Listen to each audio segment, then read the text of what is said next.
Imagine for a moment, a brand new restaurant opens on your street.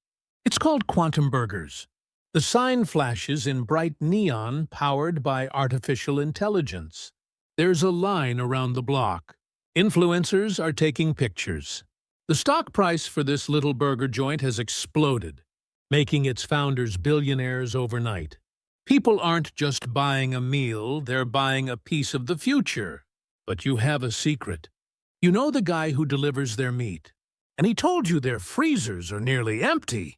He told you the farms are struggling, the trucks are delayed, and the price of beef is about to go through the roof. The kitchen staff is just one guy from a local diner who has no idea what AI even is. He's just flipping burgers as fast as he can.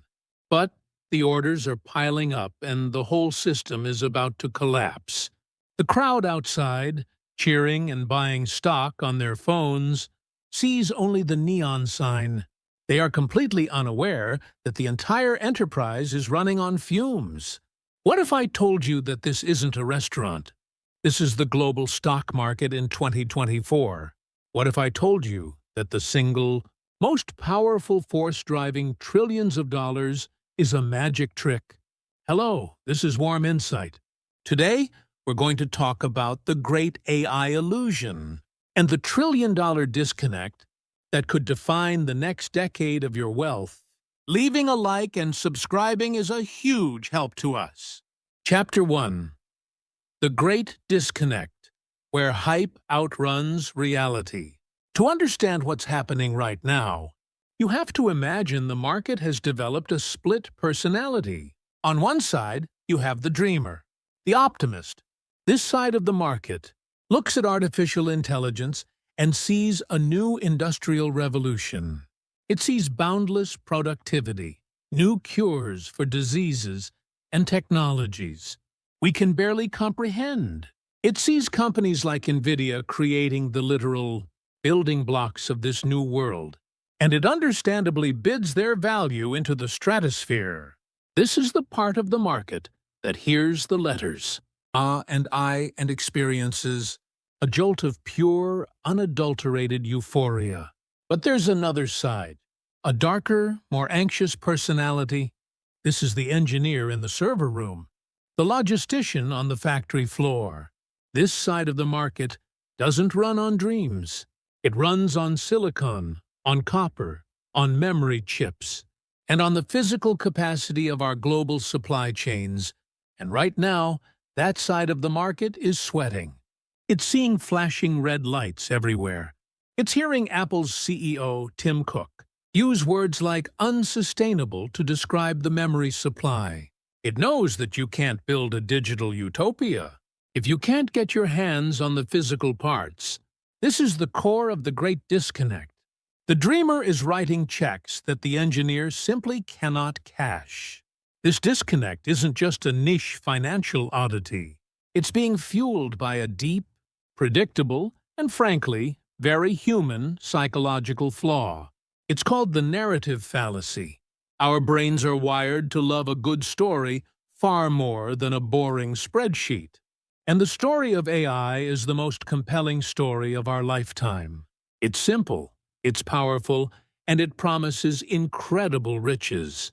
So when a company like the shoe brand Allbirds rebrands itself to Newbird, AI and its stock subsequently soars, it's not because the company suddenly solved artificial general intelligence. It's because it successfully whispered the magic word. It's a Pavlovian response for investors. The bell rings, a press release mentions AI, and the capital floods in, no questions asked. We are psychologically primed to chase the story, and we abandon the tedious work of checking the footnotes. Let the data paint the picture for you. Our own heat map, which measures market temperature, shows stocks associated with AI hype running at a blistering 90% intensity. Meanwhile, legacy tech companies, the ones that make actual, tangible products, and profits are simmering at a lukewarm 40%. The market is placing a 2-to-1 bet or more on the promise of AI over the proof of existing business. Look at Intel, a foundational, critical company to the entire tech ecosystem. Its stock recently jumped 10% in a single week. Why? Did they announce a revolutionary new chip? A massive surge in earnings? No. It surged because of a single unconfirmed political statement about a potential partnership. The market didn't react to fundamentals, it reacted to a sentence. It reacted to a feeling. This is what a market built on sentiment looks like. It's a magnificent, beautiful, and terrifyingly fragile crystal palace, built on a foundation of pure emotion. And this brings us back to our burger joint, the empty refrigerator. The AI revolution isn't happening in the cloud. It's happening in massive, power-hungry data centers. It's happening on silicon wafers manufactured in Taiwan. It's happening inside graphics cards that require an immense amount of high-bandwidth memory. AI is not software. It is a profoundly physical phenomenon. So when Tim Cook warns of component shortages, he is the delivery guy telling you the meat isn't coming. When TSMC, the world's most important chip maker, raises its capital expenditure guidance, that's the sound of the farm trying desperately to raise more cattle, a process that takes years, not days. We are witnessing a gold rush where everyone is buying pickaxes. But the company that makes the steel for the pickaxes is running out of iron ore. The software and the hype are moving at the speed of light. But the physical supply chain is moving at the speed of cargo, ships and factory construction. If any of this feels eerily familiar, it should. We have a name for it, the dot-com bubble. In 1999, the magic trick was adding "com" to your company name. Pet food companies with no customers, grocery delivery services with no logistics, they all saw their valuations rocket into the billions, simply by associating with the new paradigm of the Internet. Today, com has been replaced with AI. But there is one crucial and much more dangerous difference this time. In 1999, much of the technology was genuinely vaporware. It didn't work. Today, the core AI technology from giants like NVIDIA, Microsoft, and Google is very, very real. It is legitimately world-changing. This makes the bubble so much more seductive. The core promise is true, which provides cover for all the imposters latching onto the narrative. The challenge for everyone is no longer separating fact from fiction, but separating the genuine architects of this new world from the countless companies simply slapping a coat of AI paint on their old, creaking business models. So we stand at a fascinating and perilous crossroads. A market rewarding stories over substance. A digital revolution straining against its physical limits. A psychological mania that prefers a magic word over a balance sheet. The gap between perception and reality has stretched to a breaking point. The question is, how long can this illusion last? And more importantly, when the magic trick is finally revealed, who will be the ones left holding the bag? So, with the foundational data from our first chapter laid bare, we arrive at the critical question, is this time different? It's the most dangerous phrase in finance, and for good reason. To truly understand the precipice on which we stand, we cannot simply look at trend lines and forward PE ratios in a vacuum. We must anchor our analysis in the unforgiving bedrock of history. We must understand the echoes of past manias, past policy errors, and past paradigm shifts that reverberate. In our markets today, this is not an academic exercise. This is about pattern recognition at the highest level, distinguishing the signal from the noise. By understanding the anatomy of previous cycles, so let's begin our historical deep dive. We will dissect three pivotal moments in modern financial history: the great financial crisis of 2008, the dot-com bubble of 1999, and the stagflationary quagmire of the 1970s. Each holds a unique and powerful lesson for our current predicament. First, let us turn our gaze to 2008, the Great Financial Crisis. The defining feature of this crisis was not just a market crash. It was a catastrophic failure of the entire financial plumbing of the global economy.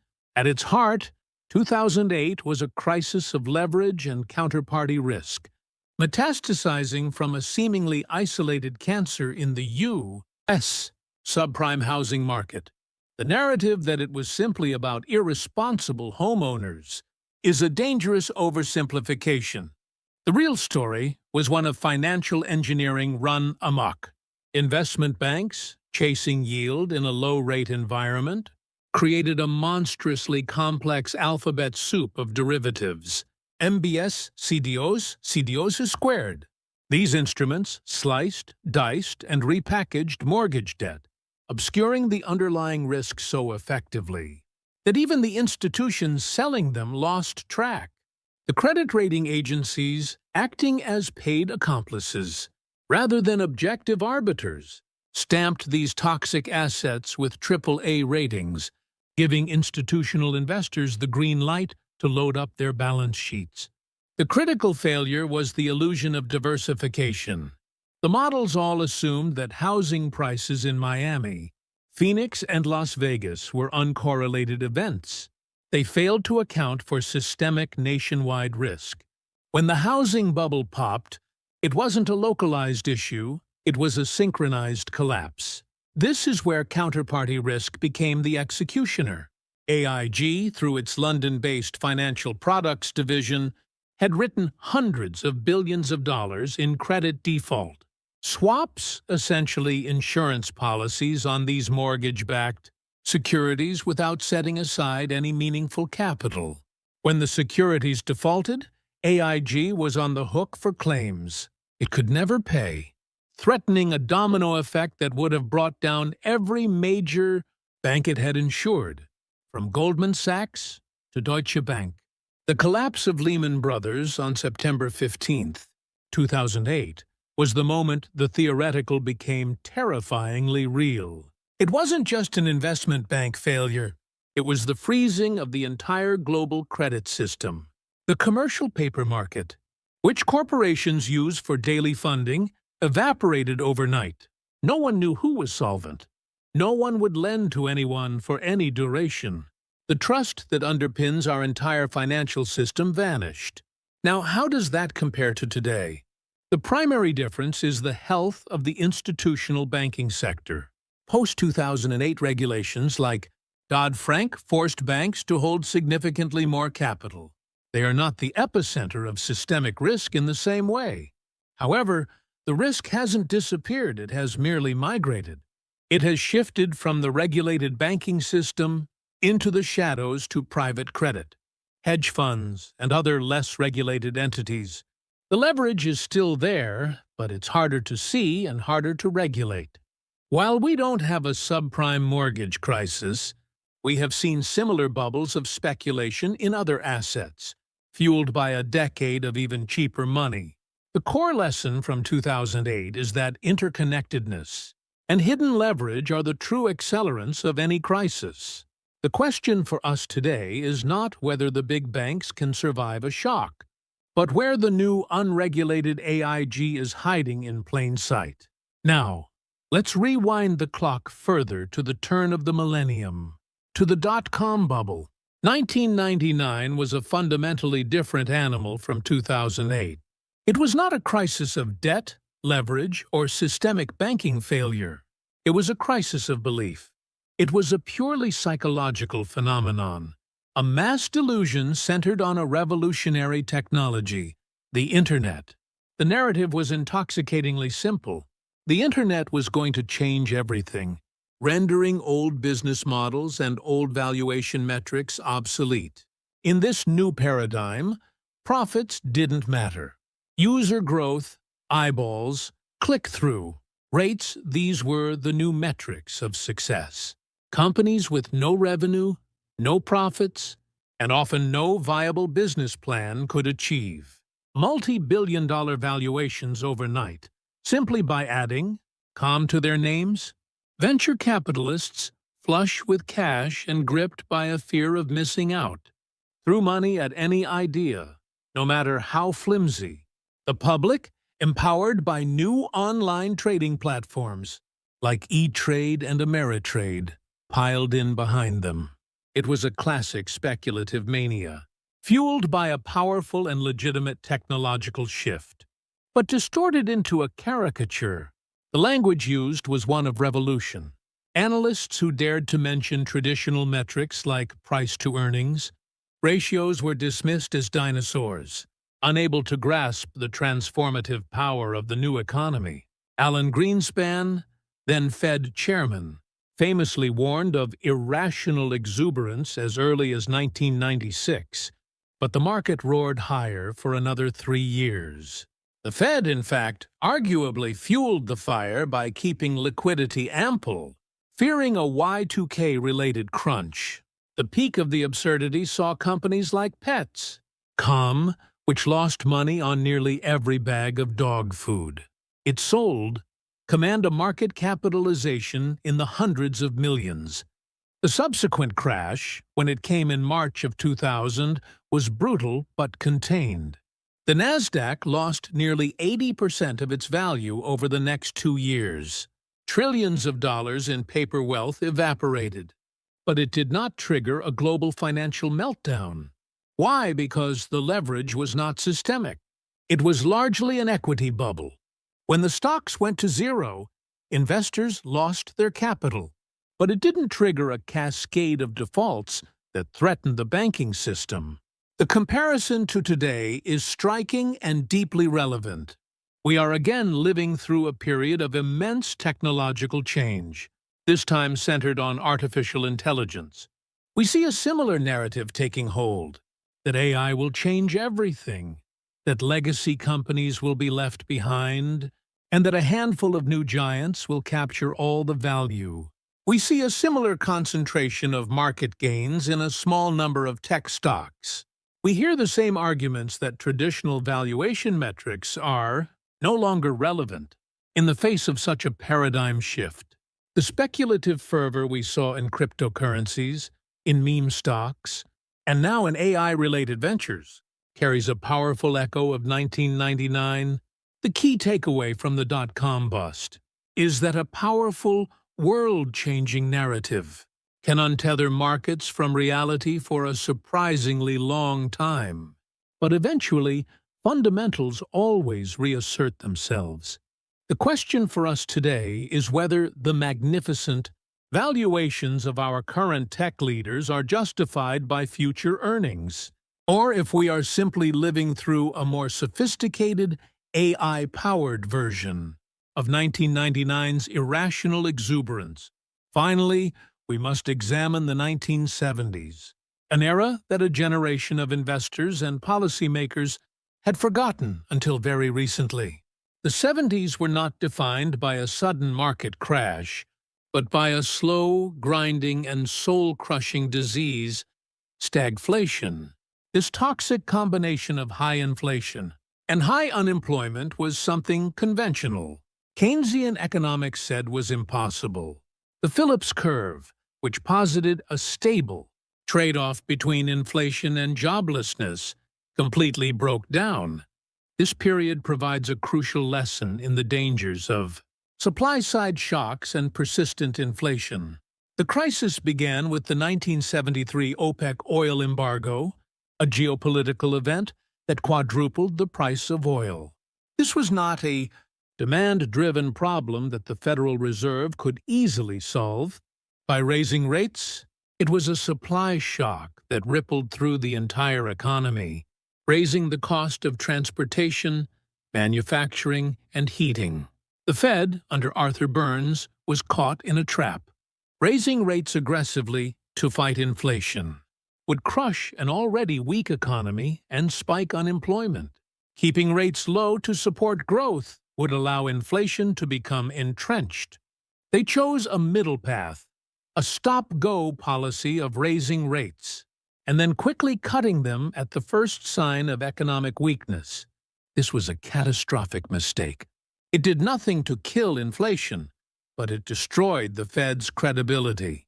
The public came to expect high inflation, and that expectation became a self-fulfilling prophecy. Unions demanded large cost of living, adjustments in their contracts, and corporations, expecting higher costs, raised their prices preemptively. This created the dreaded wage price spiral. Inflation, which had averaged 2 to 3% in the 1960s, surged into the double digits. It eroded savings, punished bondholders, and created a climate of profound economic uncertainty and malaise. It wasn't until Paul Volcker was appointed Fed chairman in 1979 that the cycle was broken. Volcker understood that the only way to kill inflation was to kill the expectation of inflation. He raised the federal funds rate to an unprecedented 20%, deliberately inducing a deep and painful recession. He broke the back of inflation, but at a tremendous social and economic cost. The parallels to our recent experience are impossible to ignore. We, too, have experienced major supply-side shocks, first from the COVID-19 pandemic, and then from the war in Ukraine, which disrupted supply chains and sent commodity prices soaring. We, too, have seen a central bank that was initially slow to react, mislabeling inflation as transitory. We have seen the beginnings of a wage price spiral, as workers demand higher pay to keep up with the cost of living. The lesson of the 1970s is a stark warning about the psychology of inflation.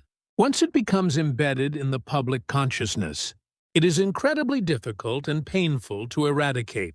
Our current central bankers are students of Volcker, and their aggressive rate hikes reflect a deep-seated fear of repeating the mistakes of the Burns-led Fed. The question today is whether they have done enough, or if the inflationary pressures are more persistent than they believe, risking either a return to the grinding pain of the 70s or a Volcker-style recession to finally put the genie back in the bottle. Having journeyed through these three distinct historical crises, we can now turn to Chapter 3, our deep dive into the present.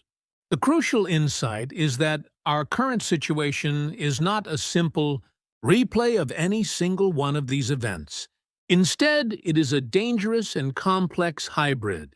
We are navigating a landscape that combines the speculative, narrative-driven froth of 1999, the inflationary pressures and supply shocks of the 1970s, and the legacy of unprecedented monetary intervention born from the ashes of 2008. Understanding how these forces interact is the key to charting a course forward. Let's dissect the components of this hybrid environment. First, consider the inflation dynamic, our echo of the 1970s. The initial surge was clearly driven by supply-side constraints, semiconductor shortages, snarled shipping lanes, and energy price spikes. However, it was met with an enormous wave of demand, fueled by trillions of dollars in fiscal stimulus and years of ultra-loose monetary policy. This combination is what made the recent inflation so potent. Unlike the 70s, however, our labor market is structurally different. Unionization is far lower, limiting the power of collective bargaining to drive a formal wage price spiral, yet we have a great resignation and a tight labor market that is giving individual workers significant leverage. Particularly in the service sector, this is why we see the bifurcation goods. Inflation has cooled as supply chains have normalized, but services inflation, driven by wages, remains stubbornly sticky. The Federal Reserve is therefore in a bind that Volcker would recognize. They are using the blunt instrument of interest rates to cool a service-based, wage-driven inflation that is less sensitive to monetary policy than, say, the housing or manufacturing sectors. This raises the risk that they will have to break the labor market far more decisively than they currently admit to achieve their 2% target. Second, let's inject the spirit of 1999 While the broad market may not be in a bubble, pockets of extreme speculation are undeniable. The AI narrative has driven a handful of mega-cap technology stocks to valuations that discount decades of flawless execution. The capital concentration into this theme is breathtaking. This is not the broad-based, "a rising tide lifts all ships" market of the post-COVID stimulus era. It is a narrow, crowded trade, reminiscent of the dot-com era's obsession with internet infrastructure players like Cisco or Sun Microsystems. The danger here is twofold. A sentiment shift or a single high-profile earnings miss from a market leader could trigger a rapid unwinding of these crowded positions, causing a significant market correction without necessarily triggering a broad economic recession. It's a valuation risk, an equity risk, much like 2000 dollars. The difference is the sheer size of these companies and their weight in the major indices, meaning a tech-centric sell-off today would have a much larger impact on passive investment, portfolios and retirement accounts than it did back then. Finally, we must overlay the ghost of 2008. As I mentioned, the leverage is not in the regulated banking system. It's elsewhere. The decade of zero-interest rate policy that followed the 2008 crisis pushed capital into far riskier and more opaque corners of the market. Private credit has exploded, lending to companies that are too risky for traditional banks. Venture capital firms funded cash-burning companies for years, creating a generation of zombie tech firms that cannot survive in a higher-rate environment.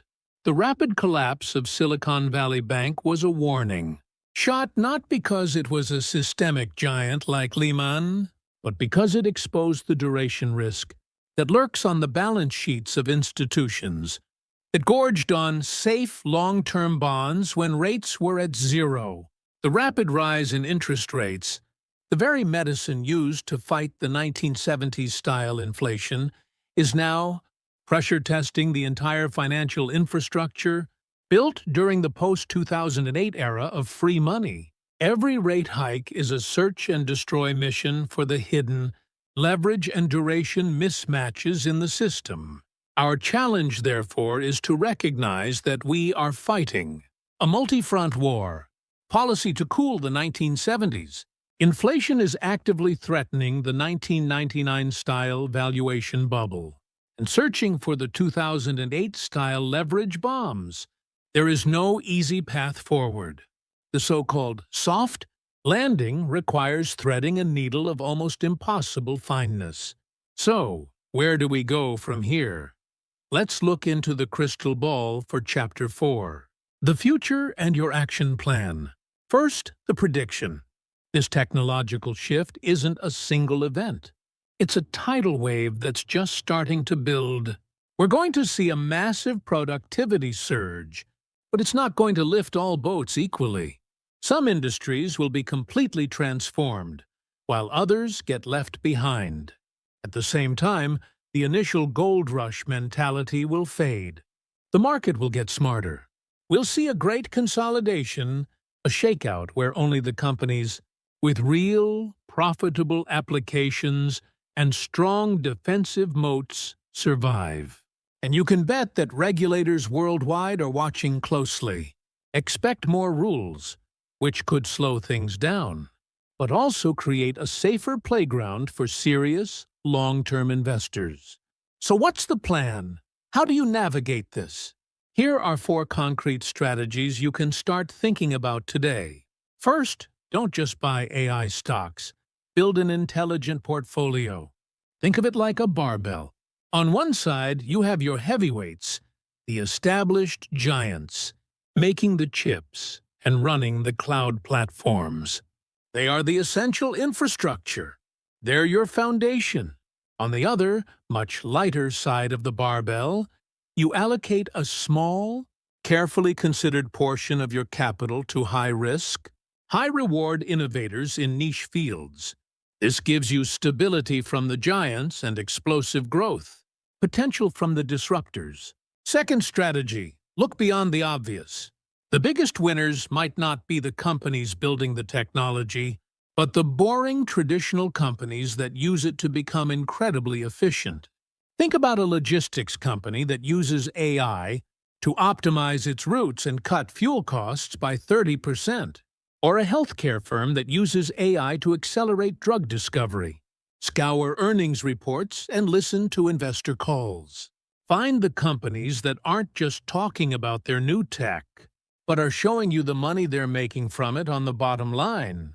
Third, and this is crucial, invest in yourself. Your greatest asset in this new economy is your own knowledge.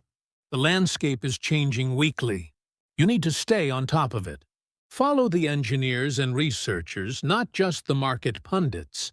Understand what's real and what's just hype. This knowledge will protect you from bad decisions and help you spot the genuine breakthroughs before everyone else does. And finally, strategy 4. Be patient and systematic. Don't dump your life savings into the market tomorrow morning. This is a volatile space. The smart move is to dollar cost average. Decide how much you're willing to invest, and then put that money to work in regular fixed intervals, whether it's into a focused ETF or a basket of stocks you've researched. This approach smooths out your entry price and prevents the emotional mistake of buying high in a moment of market frenzy. Look, the next decade is going to be defined by these changes. It's a marathon, not a sprint. The groundwork for the next generation of wealth is being laid right now, and the investors who are informed, strategic, and patient will be the ones who come out on top.